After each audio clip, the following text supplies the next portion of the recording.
بسم اللہ الرحمن الرحیم.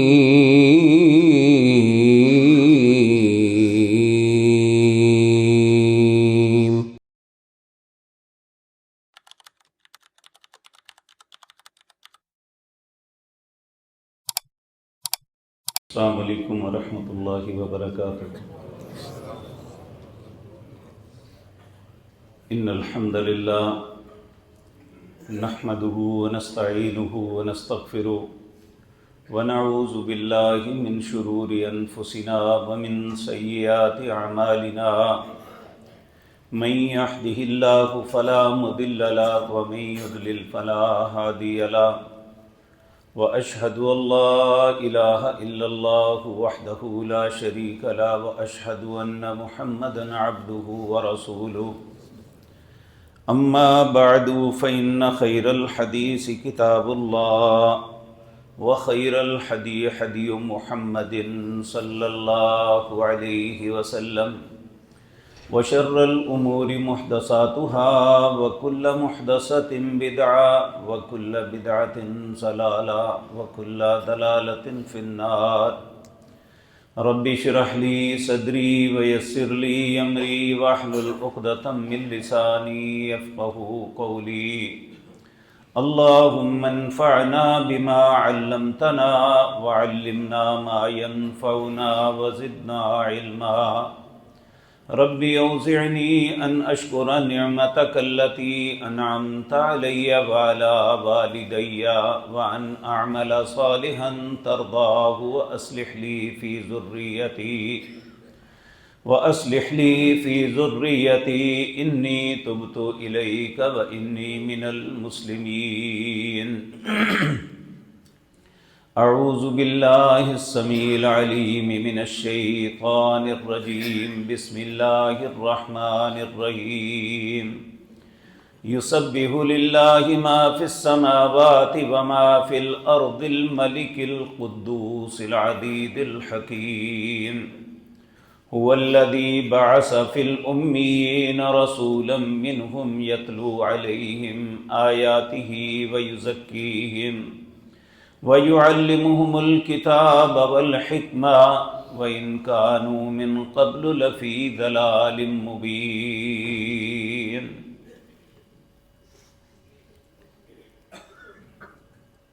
حضرات محترم، جب سے یہ دنیا بنی ہے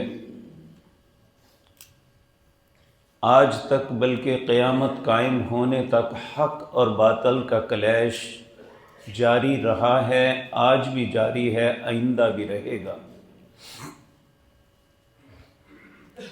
ایک طرف رب رحمان ہے اور دوسری طرف ابلیس شیطان ہے.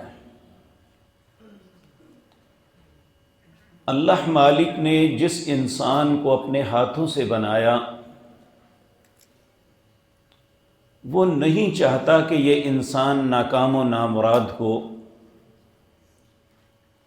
بلکہ اس انسان کی کامیابی کے لیے اللہ رب العزت نے 1,24,000 انبیاء کو دنیا میں بھیجا، اور ان انبیاء کو رہنمائی کے لیے لٹریچر اپنے پاس سے دیا. جب اللہ رب العزت نے آدم علیہ السلام کو دنیا میں بھیجا تو کہا فَإِمَّا يَأْتِيَنَّكُم مِّنِّي هُدًى فَمَنِ اتَّبَعَ هُدَايَ فَلَا يَضِلُّ وَلَا يَشْقَى. اے آدم، تم دنیا میں ایک امتحان کے لیے جا رہے ہو، رہنمائی میں کروں گا. جو میری بتائی ہوئی رہنمائی کو قبول کرے گا نہ وہ گمراہ ہوگا نہ بدبختی اس کا مقدر بنے گی. اب یہ انڈرسٹوڈ ہے کہ جو اللہ کہتے ہیں وہی سچ ہے. وَمَنْ أَصْدَقُ مِنَ اللَّهِ قِيلًا. اپنی بات کہنے میں اللہ سے زیادہ سچا کون ہو سکتا ہے؟ لیکن اللہ رب العزت کے سامنے شیطان نے بھی ایک چیلنج کیا تھا. اس نے کہا تھا لَأَقْعُدَنَّ لَهُمْ صِرَاطَكَ الْمُسْتَقِيمَ. میں ان بندوں کے ہر رستے پہ جو سیدھا رستہ ہے اس میں بیٹھوں گا. ثم لآتینہم من بین ایدیہم ومن خلفہم وعن ایمانہم وعن شمائلہم ولا تجد اکثرہم شاکرین. میں اس کے آگے سے بھی آؤں گا، پیچھے سے بھی، دائیں سے بھی، بائیں سے بھی، تو اکثر کو شکر گزار نہیں پائے گا. اب یہی کلیش ہمیشہ چل رہا ہے. جن لوگوں نے اللہ کی بات مانی وہ دنیا اور آخرت میں کامیاب ٹھہرے، لیکن یہ ایک حقیقت ہے کہ کفر قائم تب رہ سکتا ہے جب انسان اللہ کی رہنمائی کو قبول نہ کرے.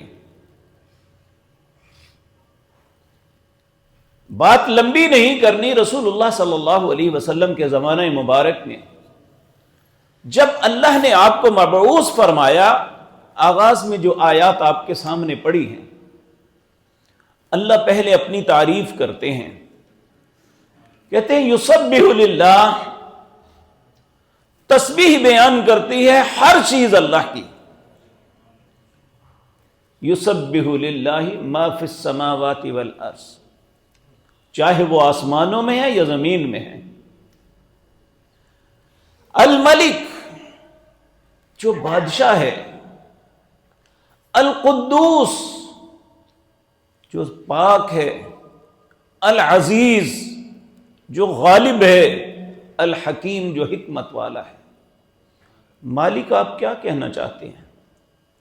اللہ فرماتے ہیں هو الذی بعث فی الامیین رسول، میں نے ان پڑھوں کے اندر رسول بھیجا. یتلو علیہم آیاتہ، جس قرآن کا تذکرہ کرنا ہے اس کی آیات پڑھتے ہیں لوگوں پہ. وَيُزَكِّيهِمْ، اور انہیں پاک کرتے ہیں. اب یہ بات ذہن میں رکھیں کہ اللہ نے یہ وعدہ دیا کہ یہ نبی ان پڑھوں کے اندر آ کے، جنہیں دنیا گزارنے کا ڈھنگ نہیں، جنہیں سلیقہ حیات نہیں، انہیں آ کے یہ کتاب پڑھ کے پاک کرتے ہیں، ان کی گناہوں کی گندگی اور آلودگی کو دور کرتے ہیں.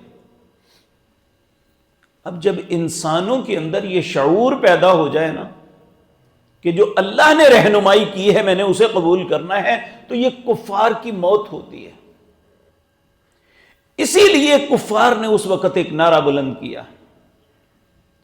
وہ کہنے لگے وَقَالَ الَّذِينَ كَفَرُوا لَا تَسْمَعُوا لِهَذَا الْقُرْآنِ وَالْغَوْا فِيهِ، کافروں نے کہا اس قرآن کو نہ سنا کرو، جب یہ قرآن پڑھیں تو شور کیا کرو. کیوں؟ لَعَلَّكُمْ تَغْلِبُونَ، تاکہ تم غالب آ جاؤ.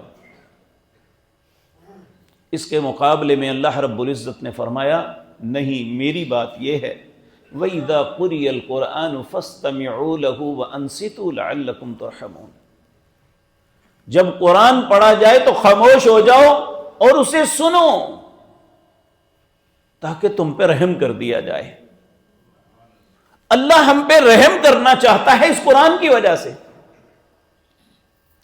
اور کفار اس قرآن سے دور رکھ کے ہمیں اپنی طرح تباہی میں لے جانا چاہتے ہیں. یہ صرف اس زمانے کی بات نہیں ہے، آج کے دور میں بھی کفر کی سوچ یہی ہے. جو مجھے موضوع دیا گیا ہے وہ یہی ہے کہ قرآن سے ہم دور کیوں ہیں. اس کے دو سبب ہیں. اگر ہم دونوں اسباب پہ غور کر لیں تو ہم قرآن کے قریب بھی ہو سکتے ہیں اور کامیابی کے زینوں پہ چڑھ بھی سکتے ہیں.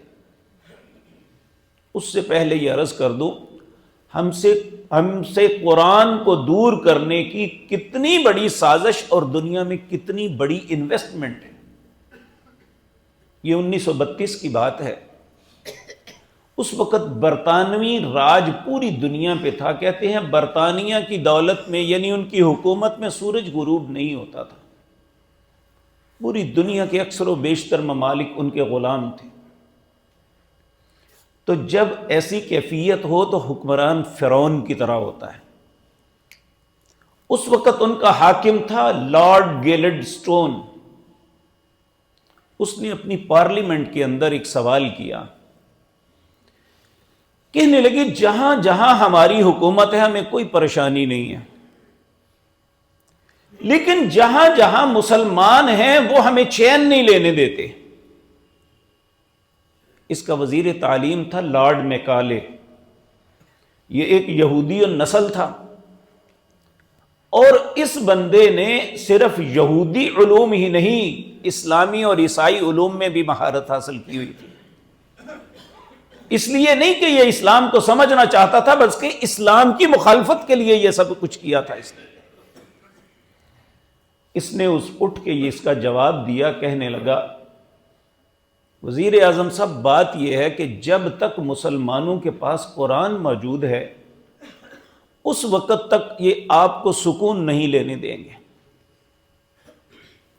اس نے بڑی رعونت اور تکبر سے کہا اس قرآن کو ختم کر دو، جلا دو، نعوذ باللہ من ذالک۔ اس نے کہا ہم اگر کوشش بھی کر لیں، ایک ایک گھر میں داخل ہو کے اس قرآن کو ختم بھی کر لیں، تب بھی یہ قرآن ختم نہیں ہوگا۔ اس نے کہا وجہ؟ اس نے کہا ان کے بچوں کے سینوں میں محفوظ ہے، یہ پھر لکھ لیں گے۔ آپ دیکھیں رشیا نے 70 سال تک کمیونسٹ حکومت نے مسلمانوں کے اندر سے قرآن ختم کرنے کی کوشش کی، کسی گھر میں قرآن نہیں چھوڑا، لیکن انہوں نے اپنی اولادوں کو ضبط پڑھا دیا تھا۔ جب رشیا میں کمیونزم حکومت ختم ہوئی تو ان لوگوں کو قرآن دیکھ کے پڑھنا نہیں آتا تھا، لیکن اس کے الفاظ یاد تھے۔ ان کے والدین نے اپنے بچوں کو یہ تربیت دیتے رہے کہ ہماری بنیاد یہ ہے۔ تو اس نے کہا پھر کوئی ایسی ترکیب سوچو کہ لوگ قرآن سے دور ہو جائیں۔ یہی آج کی مجلس میں عرض کرنا مقصود ہے۔ انہوں نے 1 سال کی مہلت مانگی، 1 سال ہمیں وقت دو، ہم اس پہ کام کرتے ہیں۔ 1 سال کے بعد جو کمیٹی بنائی گئی، انہوں نے پارلیمنٹ، برطانیہ کی پارلیمنٹ میں 5 باتیں پیش کی۔ اگر یہ ان پہ انویسٹمنٹ کرو، یہ مسلم معاشروں میں پھیلا دو تو لوگ قرآن سے دور ہو جائیں گے۔ ان میں سب سے پہلی چیز اس نے کہا کہ مسلمان پاک اور صاف رہتے ہیں، ان کا لباس، ان کا جسم ہمیشہ طہارت میں رہتا ہے۔ کوئی ایسا طریقہ سوچو کہ مسلمان طہارت اختیار نہ کر سکیں یا طہارت کو قائم نہ رکھ سکیں۔ انہوں نے لباس ایسا دیا جو لوگ ملازمت کرتے تھے ان کے لیے لازم ہو گیا کہ وہ چست لباس پہنے کہ جس سے ان کی طہارت قائم نہ رہ سکے۔ دوسرا انہوں نے کہا کہ جو لوگ دین پڑے ہوئے ہیں نا، انہیں کوئی سرکاری ملازمت نہیں ملنی چاہیے، تاکہ جو لوگ شہروں کے رہنے والے ہیں وہ اپنے بچوں کو دین پڑھانا چھوڑ دیں۔ تیسرا انہوں نے کہا کہ شعائر اسلام ہے، کچھ نماز ہے، روزہ ہے، قرآن کی تلاوت ہے اور دوسرے معاملے، ان کے ذہنوں میں اس کا تصور مٹا دو کہ یہ کوئی بات نہیں، وہ نماز پڑھے تو کوئی بات نہیں، نماز نہیں پڑھتا تو کوئی بات نہیں، اس کے اسلام پہ کوئی فرق نہیں پڑے گا۔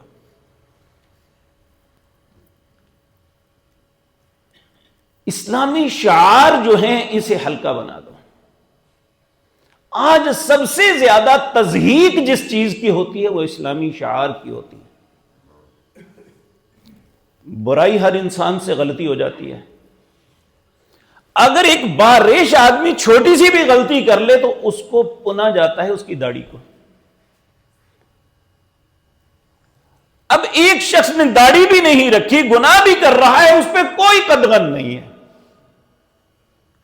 لیکن وہی ایک ایسا انسان غلطی کر بیٹھے جس نے اللہ کے رسول کی سنت چہرے پہ سجائی ہوئی ہے، اس کو طنز ہے۔ اسی طرح ایک بے نماز جو مرضی کرتا رہے کچھ نہیں، ایک نمازی جو ہے وہ کسی کو سائیکل یا موٹر سائیکل بھی لگ جائے اس کی نمازوں کو پن دیا جاتا ہے۔ یہ ایسے طریقہ کار تھے. دو چیزیں، ایک شاعر اسلام سے ان کی عزت اور حرمت ختم کر دو، ایک ان کے اندر سے پاکیزگی ختم کر دو. یہ ملک ہے پاکستان جو کلمہ طیبہ کے نام پہ بنا، اس میں 97% مسلمان ہیں، 3%، 100 میں سے 3 لوگ غیر مسلمان ہیں، 97 لوگ وہ ہیں جو اپنے آپ کو مسلمان کہتے ہیں. آپ سروے کر کے دیکھ لیں، کسی جاتے آتے شخص کو کہیں بھائی جان نماز پڑھیں، یہ ایک چیک کا طریقہ ہے. اس کا پہلا جواب یہ ہوگا میرے کپڑے پاک نہیں ہیں، یا میرا جسم پاک نہیں ہے. جبکہ اسلام کی بنیاد ہی طہارت سے شروع ہوتی ہے. اگر ایک مسلمان پاک ہی نہیں تو اس کا اسلام کے ساتھ تعلق کیا ہے؟ اللہ کے نبی تو تشریف ہی لائے تھے وَيُزَكِّيهِمْ پاک کرنے کے لیے. اگر آج ایک مسلمان ہی یہی کہتا ہے کہ میں پاک نہیں ہوں، تو جب وہ پاک نہیں ہے تو نماز نہیں پڑھے گا. جب نماز نہیں پڑھے گا تو اسے قرآن کی ضرورت ہی نہیں ہے. ہم ایک گرمیوں کی چھٹیوں میں نوجوانوں کا شارٹ کورس کرواتے ہیں، واللہ باللہ سمت اللہ بہت سے بچے گریجویٹ، ماسٹر ڈگری ہولڈر، قل ہو اللہ کے علاوہ دوسری صورت ہی نہیں آتی.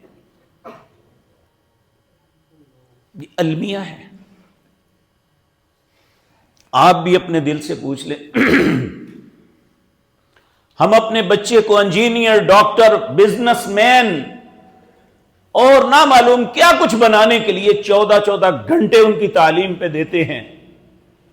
صبح 6 بجے اسکول چھوڑنے جاتے ہیں، 3 بجے لے کے آتے ہیں، پھر ٹیوشن پہ چھوڑتے ہیں. قرآن کے لیے کتنا وقت ہے؟ 15 منٹ، اور وہ بھی احسان کرتے ہوئے. جس سے زیادہ ٹائم نہیں دے سکتے، ہمارے بچے کی ایجوکیشن متاثر ہوتی ہے. یہی سبب ہے کہ انہوں نے ہمیں ایسے چکروں میں ڈال دیا کہ قرآن سے پوری قوم دور ہو گئی. جبکہ اللہ کا قانون یہ ہے، ان اللہ یرفع بہذا الکتاب اقواما ویضع بہ آخرین. اللہ اس قرآن کی وجہ سے قوموں کو عزت دے گے اور اس قرآن کی وجہ سے قومیں ذلیل ہو جائیں گے.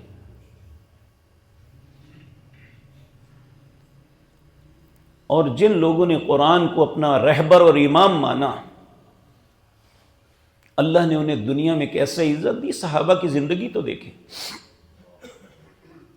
ایک دن حضرت عمر رضی اللہ تعالیٰ عنہ اپنے خلافت کے دور میں مکے سے نکل کے کہیں دوسری جگہ مدینہ سے نکل کے کہیں دوسری جگہ پہ جا رہے تھے. مکہ کے قریب سے گزر ہوا. مکے کے گورنر کو پتہ لگا کہ امیر المومنین یہاں سے گزر رہے ہیں. وہ فوراً اس نے اپنی سواریاں تیار کی اور حضرت عمر رضی اللہ تعالیٰ عنہ کو ملنے کے لیے اس رستے پہ، جو رستے میں جا رہے تھے، وہاں کھڑا ہو گیا. اور وہ قریش کے جوانوں میں ایک جوان تھا. حضرت عمر ملے، انہوں نے اپنی کارکردگی ان کے سامنے رکھی اور ان سے انسٹرکشنز لی. حضرت عمر نے سوال کیا، کہنے لگے اپنے پیچھے مکہ میں کس کی ذمہ داری لگا کے آئے ہو؟ انہوں نے کہا ابن ابزہ کی. کہا وہ کون ہے؟ میں نے تو یہ نام نہیں سنا. کہا وہ ہمارے غلاموں میں سے ایک غلام کا بیٹا ہے. حضرت عمر کو تو غصہ چڑھ گیا. کہنے لگے ایک غلام کو مکہ جیسی بستی کا گورنر بنا کے آ گئے ہو قائم مقام. کہنے لگے امیر المومنین غصہ نہ کیجیے، میری بات پوری سن لیجیے. پورے مکے کے اندر قرآن کا اس سے بڑا عالم کوئی نہیں ہے. اور علم فرائض کا اس سے بڑا عالم کوئی نہیں ہے، اس لیے میں اسے بنا کے آیا ہوں۔ حضرت عمر زاروں قطار رونے لگے، کہنے لگے آج تک مجھے یہ بات سمجھ نہیں آئی تھی، رسول اللہ نے جو فرمائی کہ آج مجھے یہ بات سمجھ آئی کہ ان اللہ یرفع بہذا الکتاب اقواما، اللہ اس کتاب کی وجہ سے بہت سے لوگوں کو عزتیں دیں گے، حالانکہ وہ غلام کا بیٹا ہے لیکن اس قرآن نے اسے کہاں پہنچا دیا۔ آپ دیکھیں مالی اعتبار سے آپ سب صاحب ثروت ہیں، آپ کے پاس اچھے گھر ہیں، آپ کے پاس اچھی سواریاں ہیں، آپ کے اچھے بزنس ہیں، لیکن اس مسلح پہ کون کھڑا ہوگا؟ جس کے سینے میں قرآن ہے، وہ سب کا امام بنے گا، چاہے وہ انتہائی غریب گھرانے کا ہے، کیونکہ اللہ کی نظروں میں باعزت وہ ہے۔ نبی مکرم صلی اللہ علیہ وسلم نے فرمایا خیرکم من تعلم القرآن وعلمہ، تم میں سے سب سے بہترین وہ ہے جو قرآن پڑھتا ہے اور قرآن پڑھاتا ہے۔ ہم نے اسے سیکنڈ درجہ نہیں، سب سے آخری درجہ دیا ہوا ہے۔ یہی سبب ہے کہ ہم پوری زندگی ہو گئی جب سے ہم ہوش کی آنکھیں کھولی ہیں یہی سنتے آئیں، ہر آنے والے وقت میں پیسے کی بہتات ہو گئی، سواریاں بڑھ گئی، کاروبار پھیل گئے، لیکن دل کو سکون کبھی نہیں ملا۔ اس کا سبب ہمارا سکون جس چیز میں تھا ہم نے اس کو پسے پشت ڈال دیا۔ آج مجھے اور آپ کو سوچنا چاہیے کہ کل قیامت کا دن ہوگا۔ آج آپ دیکھیں عدالت میں اگر خدا نخواستہ ہمارا کوئی مقدمہ لگ جائے اور گواہی دینے کے لیے ڈی سی صاحب آ جائیں، ہمارے خلاف گواہی دینے کے لیے، ہمارے خلاف گواہی دینے کے لیے ایس ایس پی صاحب آ جائیں یا کمشنر صاحب آ جائیں، تو عدالت میں ہماری کوئی نہیں سنے گا، وہ اس کی مانیں گے۔ اور جب اللہ کی عدالت میں لگے گی، اس کائنات کے سب سے بہترین انسان جناب محمد الرسول اللہ آ کے اللہ کی عدالت میں کہیں گے صلی اللہ علیہ وسلم وقال الرسول یا رب ان قوم اتخذوا هذا القرآن مہجورا، اے اللہ یہ وہ قوم تھی جس نے قرآن کو پس پشت ڈال دیا، تو اس وقت ہماری کون سنے گا؟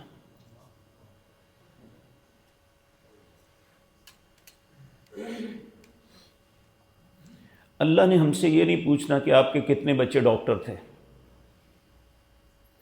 اللہ نے یہ نہیں پوچھنا کتنے انجینئر تھے اور کتنے بزنس مین تھے، کتنے تمہارے بچوں نے تمہاری فیکٹریاں بڑھائی تھی۔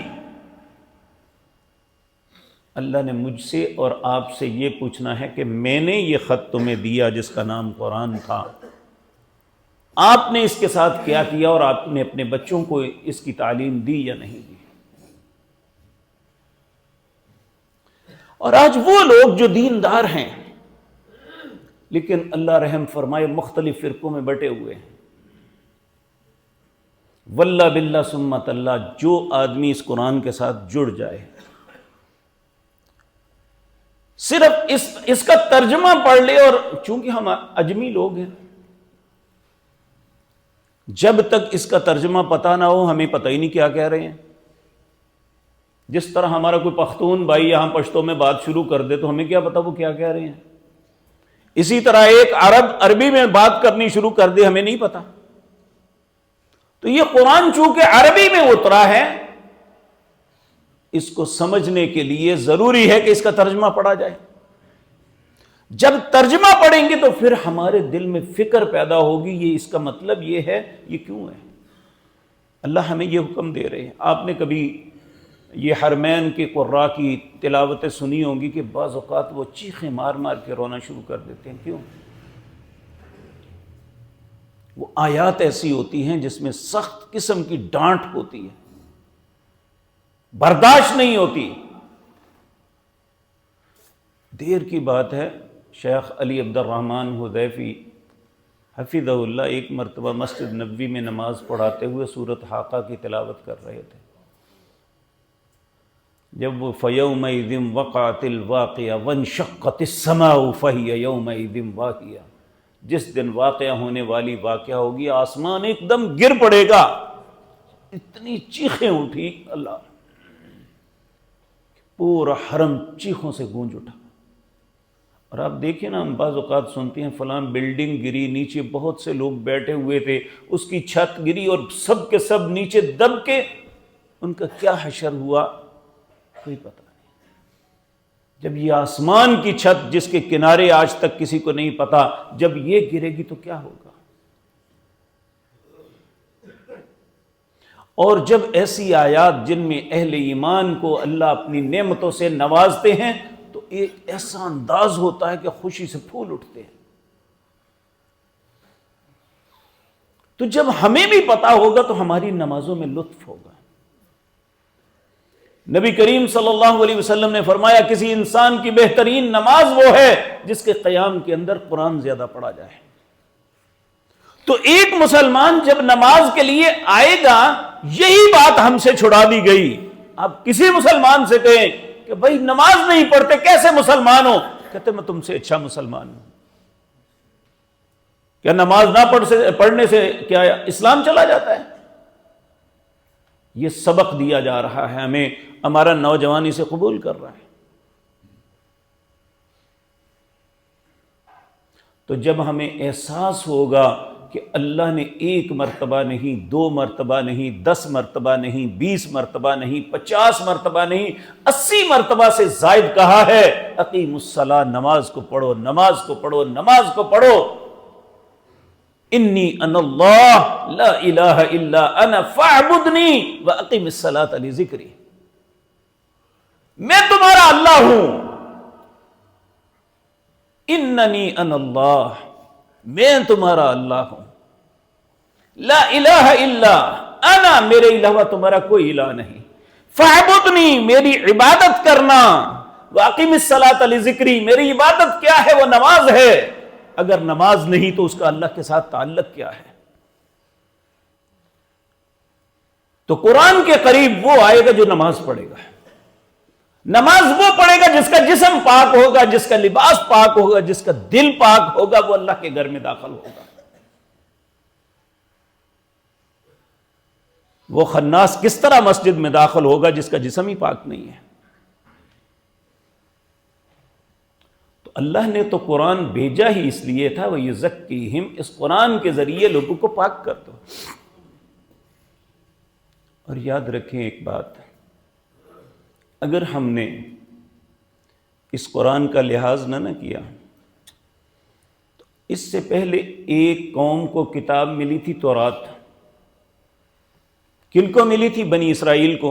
بنی اسرائیل کون تھے؟ حضرت یعقوب کی اولاد۔ اور یہ وہ قوم ہے جس سے اللہ نے اتنا پیار کیا، اتنی فیسلٹیز دی تھی، کسی اور قوم کو نہیں ملی۔ اللہ نے سورۃ بقرہ میں آپ نے کئی دفعہ سنا ہو، یا بنی اسرائیل اذکروا نعمتی التی انعمت علیکم وانی فضلتکم علی العالمین۔ اے بنی اسرائیل، یاد کرو ذرا کہ اللہ نے تمہیں ساری دنیا میں سب سے زیادہ فضیلت دی تھی۔ آپ سوچ سکتے ہیں ان کی مہمانی، اللہ صبح شام آسمان سے ان کے لیے کھانا آتا ہے، انہیں کسی کام کرنے کی ضرورت نہیں، یہ ہر بات میں نافرمانی کرتے۔ پھر اللہ نے ان کے لیے کیا کہا؟ کتاب دی، تورات۔ اللہ نے کہا مثل الذین حملوا التوراۃ ثم لم يحملوها كمثل الحمار يحمل اسفارا بئس مثل القوم الذین کذبوا بآیات اللہ واللہ لا یہدی القوم الظالمین۔ اے میرے پاک پیغمبر، مثال دو انہیں جنہیں میں نے تورات دی۔ مثل الذین حملوا التوراۃ، جنہوں نے تورات کو اٹھایا، حاملین تورات تھے، جنہیں میں نے تورات عطا کی، ان کی کیا کیفیت تھی؟ کمثل الحمار، ان کی مثال گدھے جیسی ہے، یحمل اسفارا، جس طرح گدھے کو کوئی پتہ نہیں نا میرے اوپر کون سا بوجھ لدا ہوا ہے، یہ گوبر لدا ہوا ہے، غلاظت ہے، یا کوئی بہت قیمتی چیز ہے، اسے صرف اتنا پتا ہے کہ بوجھ ہے۔ بئس مثل القوم الذین کذبوا بآیات اللہ، یہ اس قوم کی مثال ہے جنہوں نے اللہ کی آیات کو جھٹلایا۔ واللہ لا یہدی القوم الظالمین، ایسے ظالموں کو اللہ ہدایت نہیں دیتا۔ اب اللہ نے جو کتاب ہمیں عطا کی ہے، جس کا نام قرآن کریم ہے، اس کے متعلق اللہ رب العزت فرماتے ہیں، سورۃ احزاب کی آخری آیات پڑھو، اِنَّا عَرَضْنَا الْأَمَانَةَ عَلَى السَّمَاوَاتِ وَالْأَرْضِ وَالْجِبَالِ فَأَبَيْنَ أَن يَحْمِلْنَهَا وَأَشْفَقْنَ مِنْهَا وَحَمَلَهَا الْإِنسَانُ إِنَّهُ كَانَ ظَلُومًا جَهُولًا۔ اللہ فرماتے ہیں میں نے اس کتاب کو آسمان پہ پیش کیا۔ آسمان کیا ہے؟ اللہ رب العزت نے فرمایا، یا معشر الجن والانس ان استطعتم ان تنفذوا من اقطار السماوات والارض فانفذوا لا تنفذون الا بسلطان، اے جنوں انسانوں جتنی تمہارے پاس ٹیکنالوجی، قوت و طاقت ہے، بروئے کار لے آؤ، اس آسمان کے کناروں میں سے نکل سکتے ہو تو نکلو، دکھاؤ تو صحیح مجھے نکل کے۔ لا تنفذون، نہیں نکل سکو گے، الا بسلطان، جہاں جاؤ گے میری ہی بادشاہت ہوگی۔ یہ آسمان کہا اتنی عظیم اللہ کی مخلوق آسمان، جس کے متعلق اللہ نے سورۃ ملک میں چیلنج دیا ہے، ما تری فی خلق الرحمن من تفاوت، رحمان نے ایک چھت بنائی ہے، ذرا دیکھ کے بتاؤ کوئی نقص تو نکالو۔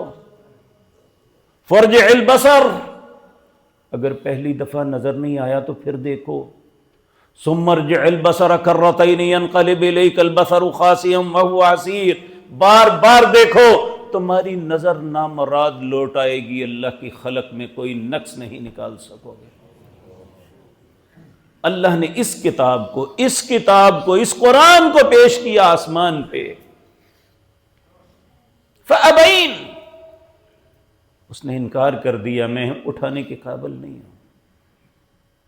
والارض، یہ زمین جس کی وسعتیں ناپ نہیں سکتے آپ، کسی انسان نے شرق و غرب، شمال و جنوب نہیں دیکھا، اللہ کہتے ہیں میں نے اس زمین پہ پیش کیا، کہا انکار کر دیا۔ والجبال، پہاڑوں پہ پیش کیا۔ جو لوگ یہاں شمالی علاقہ جات میں جاتے ہیں، جب کسی پہاڑ کے ارد گرد گھومتے ہیں، ایک طرف ہزاروں فٹ نیچی کھائی ہوتی ہے، دوسری طرف آسمان تک بلند پہاڑ نظر آتا ہے، انسان ایک چیونٹی کی طرح نظر آتا ہے، اور اگر خدا نہ خواستہ ذرا سا اس کا پاؤں لڑک جائے تو وہ ہزاروں فٹ گہری کھائیوں میں گر کے اس کی ہڈیاں بھی ختم ہو جاتی ہیں۔ یہ اتنی عظیم اللہ کی مخلوق، اللہ کہتے ہیں میں نے پہاڑوں پہ پیش کیا، انہوں نے بھی انکار کر دیا۔ وَأَشْفَقْنَ مِنْهَا وَحَمَلَهَا الْإِنسَانُ، اے حضرت انسان تو نے اسے قبول کیا کہ میں اس پہ عمل کروں گا۔ جب خود لیا تو پھر اس سے پیچھے کیسے ہٹنا، پھر بھاگ کیسے سکتے ہیں ہم؟ اسی طرح سورۃ حشر کے اندر اللہ فرماتے ہیں، لو انزلنا هذا القرآن على جبل لَرَأَيْتَهُ خَاشِعًا مُتَصَدِّعًا مِّنْ خَشْيَةِ اللَّهِ، اگر میں اس قرآن کو پہاڑوں پہ نازل کر دیتا، یہ سارے پہاڑ ٹوٹ پڑتے، ریزہ ریزہ ہو جاتے اللہ کے ڈر کی وجہ سے، لیکن ثُمَّ قَسَتْ قُلُوبُكُم مِّن بَعْدِ ذَلِكَ فَهِيَ كَالْحِجَارَةِ، اے حضرت انسان تجھ پہ اتارا تو تیرا دل پتھر ہو گیا۔ وَإِنَّ مِنَ الْحِجَارَةِ لَمَا يَتَفَجَّرُ مِنْهُ الْأَنْهَارُ، نہیں، پتھر بھی کسی وقت اللہ کے ڈر سے پھٹتا ہے تو اس میں پانی نکل آتا ہے، لیکن اے حضرت انسان تیرا دل تو اس سے بھی سخت ہو گیا۔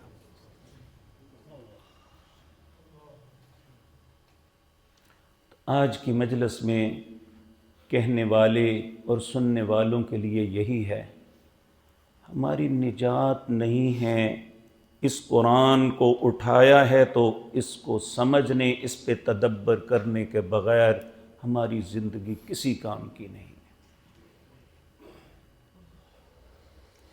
اگر ہم دنیا اور آخرت کی عزتوں سے ہمکنار ہونا چاہتے ہیں تو اس قرآن کو کھول لیجئے۔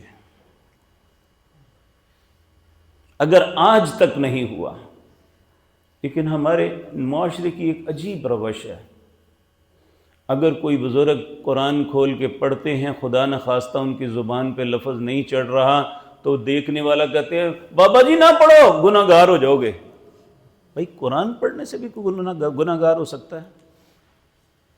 بلکہ رسول اللہ نے فرمایا جو شخص بڑھاپے کے اندر بھی اس کے دل میں شوق پیدا ہوا کہ میں نے قرآن نہیں پڑھا ہوا، میں پڑھوں، اس کی زبان پہ لفظ نہیں چڑھتا، اللہ کو اس بابا جی پہ اتنا پیار آتا ہے، اگر عام انسان کو 1 اجر ملنا ہے تو اسے اللہ 2 اجر عطا فرماتے ہیں۔